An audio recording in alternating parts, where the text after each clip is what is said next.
Welcome back to The Breakdown with me, NLW. It's a daily podcast on macro, Bitcoin, and the big picture power shifts remaking our world. The Breakdown is sponsored by NYDIG and produced and distributed by CoinDesk. What's going on, guys? It is Wednesday, October 27th, and today we are doing an extended brief style episode, a catch up on a bunch of topics, all with relatively equal weight. So let's dive in. The first topic is actually a question. Should the CFTC be crypto's main regulator? That's the argument of Rostin Behnam, the acting chair of the CFTC, who is currently in confirmation hearings to serve a full term as chair. In testimony before the Senate Agricultural Committee, he said that the CFTC is ready to become the primary Fed regulator for digital assets if Congress empowers them to do so. Quote, "The CFTC has responsibly and aggressively been pursuing enforcement cases in the digital asset marketplace for a number of years now. I think it's important for this committee to reconsider and consider expanding authority for the CFTC." He acknowledged that it would be something of a departure from their historical mandate, but said, quote, "Given the size, the scope, and the scale of this emerging market, how it's interfacing and affecting customers, retail customers, and then with the scale of the growth being so rapid, potential financial stability risks in the future, I think it's critically important to have a primary cop on the beat, and certainly the CFTC is prepared to do that if this committee so wishes." Now, the standout statistic from this testimony was that Behnam argued that nearly 60%, and those are his words, nearly 60% of crypto's $2.7 trillion market cap represent commodities. That is obviously a big difference from the take of the Securities and Exchange Chair, Gary Gensler, who seems to think that most cryptocurrencies out there, or at least the vast majority, are in fact securities. Is this just an example of when you're a hammer, you see everything as a nail? Are there genuinely interesting substantive debates to be had about whether these things are commodities or securities? Seems pretty important to me, and perhaps the fact that two major regulatory bodies are both arguing that they should be in charge will have Congress take a more concerted effort to figure out what's going on here and who should be in charge of what. Speaking of governmental bodies with regulatory oversight into this little industry of ours, the Federal Deposit Insurance Corporation is one of the top U.S. bank regulators. And in a Reuters interview yesterday, Jelena McWilliams, who chairs the FDIC, had some interesting and relatively positive comments surrounding banks and crypto. She said that the FDIC is trying to provide a roadmap for banks to engage with crypto, saying, "I think we need to allow banks in this space while appropriately managing and mitigating risk. If we don't bring this activity inside the banks, it is going to develop outside of the banks. The federal regulators won't be able to regulate it." Now, back in May, bank regulators, including the FDIC, the Fed, and the Office of the Comptroller of the Currency, announced a collaborative sprint effort, which was their word, and it seems that there's been some progress given that this is a major topic of conversation. Now, at the same time, banks are getting involved whether they make it easy to be involved in the crypto ecosystem or not. US Bank, for example, announced earlier this month that it is launching crypto custody. Still, to me, these are clearly some of the more positive comments we've seen from a regulator of late. "My goal," McWilliams said, "in this interagency group is to basically provide a path for banks to be able to act as a custodian of these assets, use crypto assets, digital assets as some form of collateral. At some point in time, we're going to tackle how and under what circumstances banks can hold them on their balance sheet." So remember that name, Jelena McWilliams, an ally, it seems, or at least someone who's a thoughtful advocate of integration between crypto and TradFi. Next up, a quick CBDC central bank digital currency check-in. Over in Europe, the European Central Bank has appointed 30 members to a digital euro market advisory committee. This is so in line with the way that they do things, which isn't necessarily the wrong way. I just always get a kick out of these big advisory committees and processes and all this sort of stuff. But either way, this 30-member digital euro market advisory group will advise the euro system, which represents the European Central Bank as well as member central banks, around issues regarding a potential digital euro, how to do it, how to design it, what issues that might come up, etc., etc., etc. Now, the ECB formally launched its digital euro investigation in July, and this investigation phase is slated to last 24 months. Now that it is up and running, there will be quarterly meetings of this advisory group, with written recommendations shared in between. The ECB continues to hold that at the end of this investigation, it may not decide to pursue a digital euro, but that certainly doesn't seem the direction it's heading now. Meanwhile, over in Nigeria, the Central Bank of Nigeria launched the e-Naira on Monday. It is designed, as many CBDCs are, to complement but not to replace cash. Their press release on the announcement said that they are looking to, quote, make financial transactions easier and seamless for every strata of the society.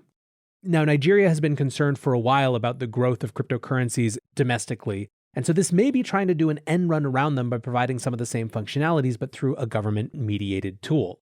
As part of this launch, they are also releasing a wallet that can be either connected to bank accounts or topped up pay-as-you-go style. The Central Bank of Nigeria says that this, quote, marks a major step forward in the evolution of money.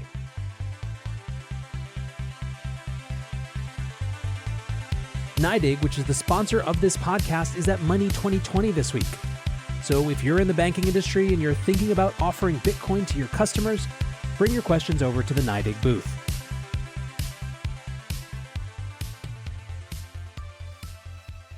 Fourth today on this extended brief, let's talk Bakkt and Mastercard. So Bakkt has something of a weird history. In the dark, gloomy times of 2018, it was seen as something of a huge bit of news that the parent company of the New York Stock Exchange was creating this crypto-focused company. It was supposed to be some great savior to pull us out of the dregs of the bear market, to welcome a new generation of institutional investors. And obviously that didn't really play out as such, but the company has continued to grow, continued to evolve. It got more focused on digital assets that weren't necessarily cryptocurrencies, for example, loyalty points and that sort of digital loyalty program. And then just a little bit earlier this year, Bakkt went public via SPAC. Now, initially the SPAC was not particularly successful, but over the last week it has been surging because of the announcement of a deal with Mastercard. Mastercard and Bakkt announced that they will be allowing merchants and banks to build crypto into their offerings. They will also give customers custodial wallets, and there's a whole loyalty and rewards play as well. For Mastercard, this is just the latest in a go-deep set of activities that have seen them get farther and farther into the crypto space, including notably buying CipherTrace recently as well. I think more than the specific actors in this story, what's relevant here is the template. I believe that we are going to see a ton of deep partnerships and integrations over the next couple years that are effectively insert traditional finance firm over here and key crypto actor over there. Speaking of the blend of traditional finance and crypto finance, let's do an ETF roundup. We live in the post-Bitcoin futures ETF world now, so let's check in. Somehow, despite the SEC giving no indication that they think a spot ETF is coming soon, the fact of a futures ETF had reignited for a while some conversation that a spot ETF must also be just around the corner. Well, over the weekend, SEC Chair Gary Gensler was interviewed by Yahoo Finance, and he pretty well threw cold water on it. He said that crypto hasn't come under, quote, an investor protection remit, and, quote, without those protections, it's basically the Wild West. Nate Garassi, the president of ETF Store, said, honestly, after hearing those Gensler comments, I don't see how a spot ETF happens in July 2022. How long will it take for Congress to develop a regulatory framework here? I'm starting to think 2023 or beyond. Look, in my estimation, a Bitcoin spot ETF is completely incidental to what Gary actually wants, which is an actually new regulatory framework. I simply believe that we're not getting anything else on this front until there's clarity there. That, however, hasn't stopped more ETF proposals from coming in. Just days after their first Bitcoin futures ETF launched, Valkyrie has filed for a leveraged Bitcoin futures ETF that'll provide 1.25x exposure to the Bitcoin reference rate. It intends to trade under BTFX, and said Steve McClurg, the chief investment officer at Valkyrie, I think spot is quite a bit of a ways away, but we do have some creative things that we're looking at doing. You'll probably see them filled in November and hopefully launching in the beginning of next year. Now, this is not at all a knock on Valkyrie, but can we talk about the sort of absurdity of allowing retail investors to buy ETF products based on complicated futures and swaps that they don't necessarily understand, but not one that just buys and holds Bitcoin? I get where they're coming from, sort of, in the sense of the way that the CME that underlies it is regulated, but come on, guys. If investor protection is really the deal here, exotic instruments being the basis for a product that really is just a proxy for something that's available, it just doesn't make sense. But that's not the only thing going on in CME world. There's also a question, as we discussed last week, about whether the CME is going to have to raise limits on how many total futures contracts a player can have, given that these ETFs are so popular. They haven't committed to anything yet, but a recent statement said, quote, so the existing position limits in our Bitcoin futures today, as you may or may not know, is 2,000 per spot. And then we have accountability levels going back in the deferred months that are much larger than that. But these spot months will go to 4,000 in November. And we feel very confident from a risk perspective that we are not being reckless in any which way, shape, or form, that this has been vetted by our entire team here and with the agencies, so we filed for those changes. We're confident that the product is mature enough now to increase the size of the limit. So again, we'll be careful here. Eric Balkunis basically said that this points to them not being particularly worried about the ETFs going over that contract limit. And further, the Bloomberg ETF analyst said, quote, "I'm sure they're happy. Here's Bitcoin futures open interest, which appears to be at a new normal of 5 to 6 billion, up from the old normal of 2 to 3 billion. Also note, Ether is halfway to where Bitcoin was during filing process. Don't have to be a genius to predict those filings coming soon." Finally, last on this extended brief today, it was a bad quarter for Robinhood crypto. Revenue fell from $233 million in the second quarter to $51 million in the third. Now, any passive observer would have expected some amount of drop, right? The market was in a downturn compared to quarter two, but still, that drop is significant. Robinhood, for its part, is still super enthusiastic about crypto. It has more than 1 million people waiting for its crypto wallet, which is one of their, quote, most heavily requested products. And their CEO, Vlad Tenev, just said they're waiting for more regulatory clarity before adding more tokens. Still, the market didn't really like it. Their stock was down around 8%. And I think the question is, 1, how much is this just normal market vagaries? 2, how much does this suggest that Robinhood's user base specifically is more subject to volatility than perhaps more entrenched holders? In other words, if these were first-time crypto buyers, maybe there's just going to be a lot bigger variability between a good quarter and a bad quarter given the profile of that type of investor.